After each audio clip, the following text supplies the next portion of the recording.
So we had to decide from the beginning what things were comparable between Aiden and Marcus and what things would be different. We focused on parkour. We wanted Marcus to be a lot better at parkour than Aiden. And we're not talking about just like climbing on things, but like being able to like flow and chain moves together. So he's a pretty good fighter, but he's got some interesting quirks too. He's a more expressive guy. We've tried really crazy. We got it. The new idea for hacking in Watch Dogs 2 is to let the player create his own solutions. We're adding a lot more depth to hacking. So you have a lot more control, a lot more flexibility in how you hack the world. So one big category of hacking in Watch Dogs 2 is the entire branch of pushing remote controls to its limit. One of the big things on Watch Dogs is hacking vehicles. I think this is a real game changer because vehicles are everywhere in the world, and if you can hack into the drive system of a car, you can pretty much drive it wherever you want. So making sure if you see a forklift in the world, it shouldn't be a forklift. You can just like move the box up, down. You should, just like a camera, press a button and become that thing. One of the core things that we're doing is we're opening up the game with Watch Dogs 2. You can hack every character. You can hack every car in the game. And you can hack most of the electronics within the city. So that's a lot of... Easier. So if you want to play the game completely non-lethal and not actually kill anybody, you can totally do that. We're playing with a lot more crafted items and a lot more of little devices that you can use. One of the things that people kind of like that we've done, they really like what we've done, is we've created toys for Marcus. He has an RC jumper. It's got little wheels, and it's even got this little robotic arm that he can sort of deploy, and he can interact with things. He can unplug things and replug them and take out screws. It's a neat little toy. And then the other gadget he's got is this quadcopter. And it's more about scouting and being the eye in the sky. First person view on it is incredible because you're just zipping through the city. It feels like you're flying. Well, you are flying. In multiple ways. For example, I could hack one person and distract them, have their phone ringing so they look at their phone to create a distraction. Later on in the game, you'll also be able to do things we call mass hacking, which is, well, why only hack one if you can hack them all? There's one thing that I really believe about Watch Dogs players is that there is no Watch Dogs player. There are many types of Watch Dogs players. You should be deciding how you want to play the game.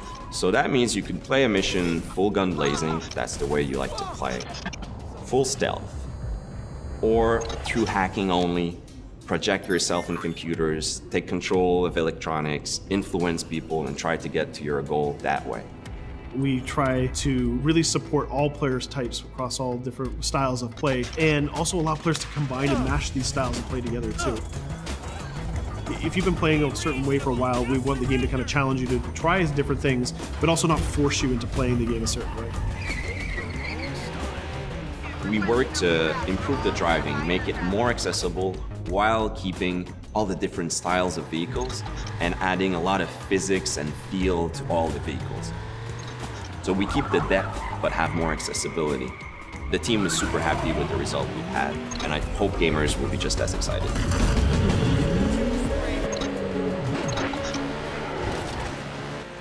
We are very excited by the potential of what we call seamless online. We start doing that in Watch Dogs 1, so we're expanding on that. We cross path with friends in the city. So you playing in single player and you're crossing path with another player who's also playing in single player. Both of you are members of DedSec, so you're friends, and you can just walk up to each other, you'll say hello, hit the button, and form a co-op team. And what we're going to be showing in the next couple of months is an example of how those things work together to create magical gameplay moments.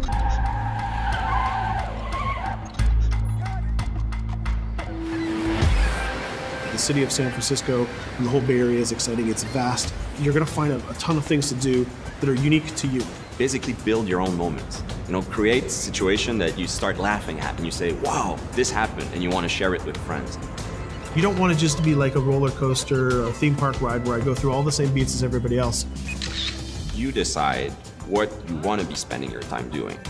That can be multiplayer, that can be focusing on stories, that can be just exploring the world. Whichever activity you do, we're going to make sure you get rewarded to get you closer to the end game. That's kind of the promise we're making to gamers.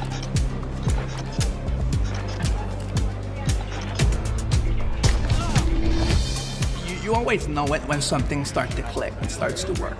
Everything changed. You stop seeing individual components, animations, or texture maps or vehicles. You just start to see the experience as a whole. It changes on the floor. People get excited about it. This is it. It exists. We are always making the game with the player in mind. They have always been the driving force. When you come with a sequel that really earns its due, you know, that really does a lot of new things, that has a lot of surprises, it's a great feeling. In the end, there's nothing more